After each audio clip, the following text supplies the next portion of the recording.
It is James aka Top Chef, and ever since I played Assassin's Creed 3 back in 2012, I've always thought about one question.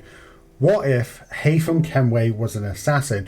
Not just how would that have changed his character and his life, but how it would have reshaped the entire Assassin's Creed universe around him.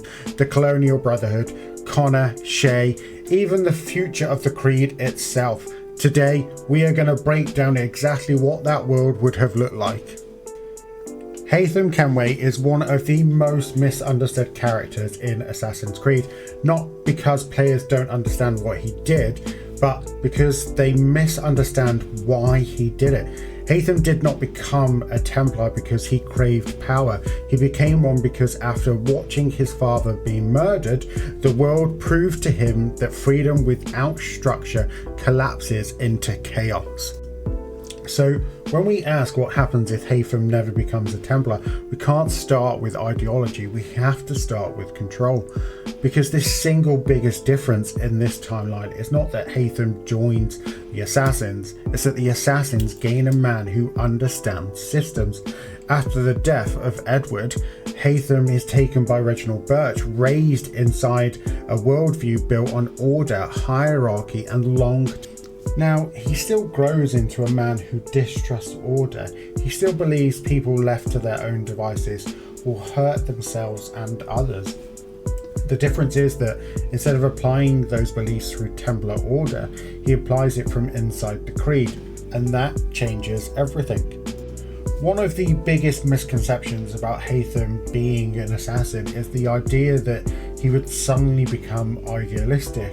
He wouldn't. Even as a child, he was very observant, analytical, and deeply uncomfortable with disorder. He didn't just grieve his father's death, he tried to understand it. Why the Assassins had failed to protect Edward, why their secrecy didn't stop this betrayal, why belief alone wasn't enough. Inside the Brotherhood, Haytham would have constantly questioned tradition. Why are the Assassins trained to operate independently when coordination wins wars? Why is freedom treated as sacred when people are often used to abusing it? Questions such as why are the Assassins trained to operate independently when coordination wins wars? Why is freedom treated as something sacred when people so often abuse it? Why does the Creed reject control entirely instead of regulating its responsibility? These questions would not make Haytham unpopular with the Templars, but it would make him a controversial figure among assassins, and that tension would define his entire career. Haytham would never abandon the Creed, but he would reinterpret it. To him, nothing is true means institutions must evolve. Everything is permitted means responsibility can't be avoided. That philosophical shift alone would ripple through the Colonial Brotherhood. Now, the Colonial Brotherhood at the time Haytham would have come of age is already decaying, it's already fragmented and isolated. By the time Achilles takes full leadership, the Brotherhood has already lost its adaptability, something the Templars have in abundance. Haytham would see this immediately. You could argue that Haytham as an assassin wouldn't be a frontline operative. He would be somewhat of an organizer, someone who sees the Brotherhood not as a loose collection of assassins, but as an intelligence network that must function across borders, politics, and economies. Under Haytham's influence, the Colonial Brotherhood does not collapse into isolated cells. It centralizes, information is shared, operations are planned rather than reacted. This alone drastically alters the fate of Achilles. In our universe, Achilles is not just broken by his loss, but also by the guilt he feels that he believes he is the sole reason that the Brotherhood falls, and he retreats both physically and mentally. But with Haytham, Achilles does not lead alone. Haytham would challenge Achilles constantly. He would argue that blind faith in freedom is not wisdom, and that the creed must evolve or die, and for the first time Achilles might just listen. This prevents the spiral that leads to Shay McCormack's betrayal. We know that Shay doesn't betray the assassins because he loved the Templars. He betrayed them because he lost faith in their leadership. Shay believes the assassins had become reckless, that they acted without understanding their consequences. That belief is validated again and again until he breaks. But with Haytham inside the Brotherhood, Shay's crisis never reaches that point. The Lisbon disaster still happens. Pieces of Eden still carry catastrophic risk. Haytham would insist on their study, on the accountability of the assassins. Shay becomes a cautionary voice, not a traitor. And without Shay, the colonial Brotherhood never experiences its total annihilation. This creates a stable assassin presence in North America, and with that, Shay becomes a cautionary voice and not a traitor. And without Shay, the colonial Brotherhood never experiences its near total annihilation. This creates a stable assassin presence in North America for the first time in decades. Shay's survival as an assassin doesn't just save the Brotherhood, it changes its entire culture. In our universe, Shay represents a voice the assassins ignored. He questioned their blind obedience. He feared the unchecked use of pieces of Eden. And when those fears were dismissed, he found validation in the Templars. Under Haytham, Shay becomes something far more dangerous and far more valuable, a living reminder that the creed can be wrong. Shay wouldn't be silenced, he would be institutionalized. Haytham would use him as proof that restraint is not weakness, that caution is not betrayal, that belief without consequences leads to disaster. This creates an assassin order that debates internally instead of fracturing externally, and that single change prevents decades of bloodshed. And now we look at Connor. In our universe, Connor is shaped by absence. He is idealistic, emotionally driven, and uncompromising, a product of his childhood trauma without guidance. But if Haytham is an assassin, Connor grows up with structure. Haytham would not raise Connor to be gentle, he would raise him to be precise.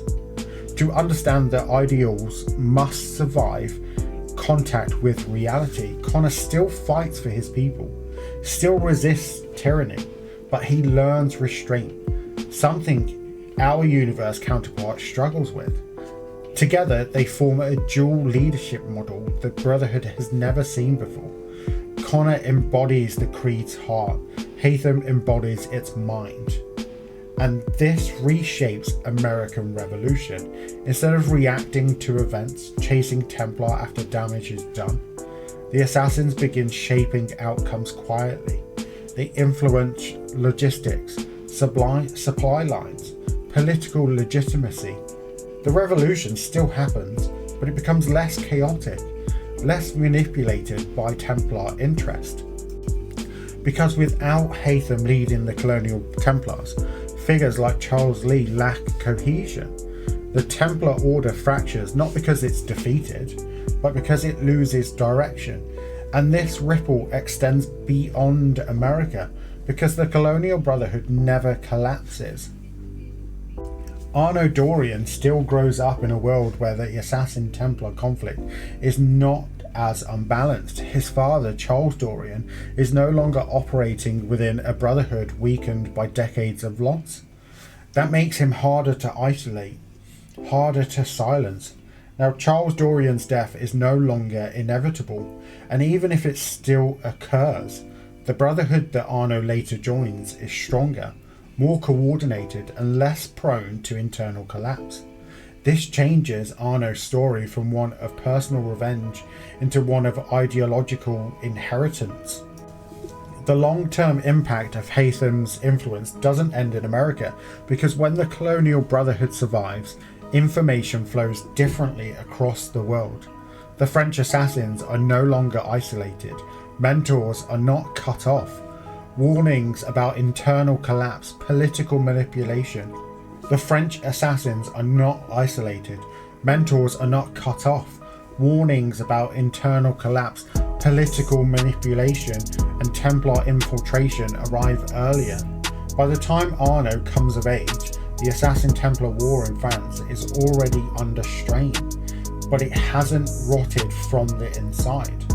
Arnaud grows up in a brotherhood that values mentorship over dogma, structure over secrecy, accountability over blind faith, and that alone might prevent the ideological civil war that defines unity. Arnaud's story stops being about a revenge and becomes about inheritance. And this is where there is danger, because Haytham doesn't believe freedom should be unmanaged.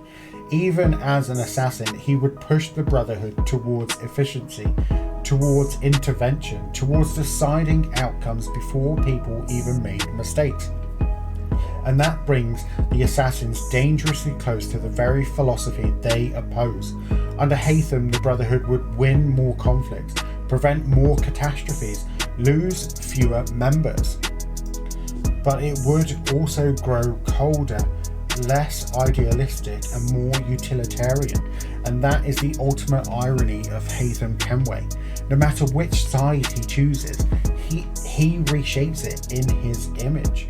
If Haytham becomes an assassin, the Brotherhood survives, the colonial order stabilizes, Shay never defects, Connor becomes stronger, Arnaud inherits a better world.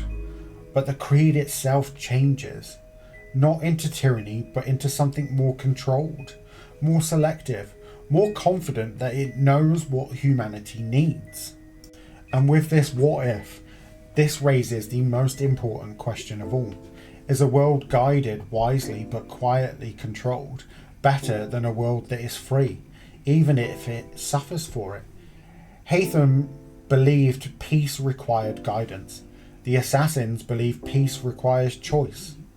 If Haytham had lived by the creed, the war might have been won sooner, but the cost may have been the soul of the Brotherhood itself. And that is why Haytham Kenway remains one of the Assassin's Creed's greatest tragedies. Not because of the side he chose, but because no matter where he stood, the world would have bent around him.